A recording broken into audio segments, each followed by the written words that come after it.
It's only a myth about burning your past and going to Valhalla, you know. It can't go back to being as simple as an eye for an eye. Oh, well, try telling that to the politicos. Do you know what? They have lost touch with the real people who live in the real houses. You know, I can remember Harold Wilson standing in my mother's hall. He was the bloody Prime Minister, and he was still out on the knocker. Without the terrorists trying to take a pop at him. Yeah, they've put themselves out of reach now, haven't they? Hey? You think they can just use the telly or the papers? But they're all daft now, too, aren't they? Hey? I mean, telly's just for your kids who buy stuff from the adverts in between, isn't it? Hey, that's what your telly is. So the politicos think that they have to soundbite to a bunch of snotty-nosed kids whose only experience of life are Quarantino movies and what some daft brat from a reality show tells them.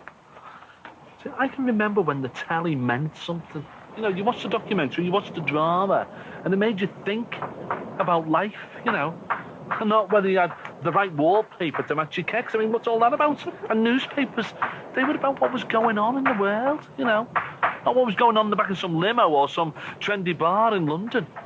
See, these days, it's all about lifestyles, isn't it? You know, not values. And you know where that is, don't you? Yeah, I do. I know this one. Cultural elites. And it never changes, Jimmy. You just wear different suits and do different jobs. Well, they're all at the same dinner parties, aren't they? Well, they don't control people's wages with the stovepipe hats. But they control what we see, what we read, you know, what we hear. Because it's what they want us to see and hear and read. You know, their values, what keeps them in power. And all the little green fellas and all. Yeah, all right, Nicky, hard clock, you can laugh. But I'm telling you, we're heading for meltdown because the people at the top, you know, are totally out of touch with those at the bottom. They've just lost it. They just don't understand how to do it anymore. You know, whether it's like hiding from the terrorists or thinking that their mates in the media can do it for them. You know, they're just totally isolated in their glass offices in London. Yeah. I mean, take food. Where does all that food come from? If I say the shops, I'll lose points for a night. No, you won't. You'll gain them. Because that is the point. So you didn't say from the farmers, did you? Like I used to. Like, you know, people used to, you know, growing up round here. Yeah? I mean, when are sprouts in season? I don't know. Beans, potatoes, barley, you know, carrots, apples. So you don't know because you've lost touch, haven't you? I mean, we all have. We've all lost touch. You know, you were like the Incas, we're like the Aztecs. You know why they died out, don't you?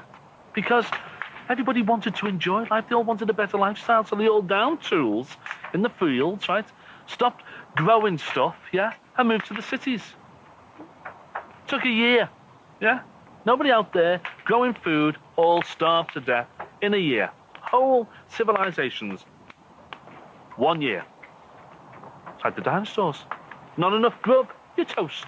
You're definitely on one here, Jim. Listen, I know it sounds far-fetched, but how long did it take to bring this country to its knees during that fuel demo? Hey, how long? 3 days. And there's no point having warehouses full of meat and 2 veg in Peru with no means of getting them here, is there, right? I mean, people think famines are something that happened in Africa or Bangladesh or in the past. I mean, half the country don't even know. It's only 50 years since they ended rationing here. No wonder they're making it easier and easier to get drink to get off your heads, to get your generation off their backs. Yeah. For us getting off our heads also means we're paying all the taxes as well, remember? Exactly.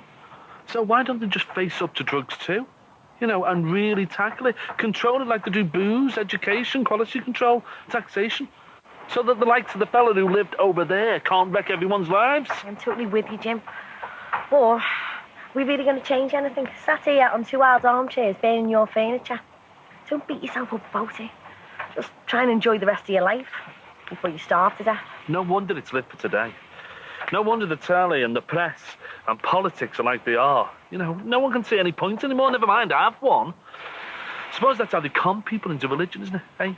No point in anything here, so we must be on our way to something better. Come on, now it is definitely time to get off if you're going to start on religion. Yeah, I suppose it is time to get off, isn't it?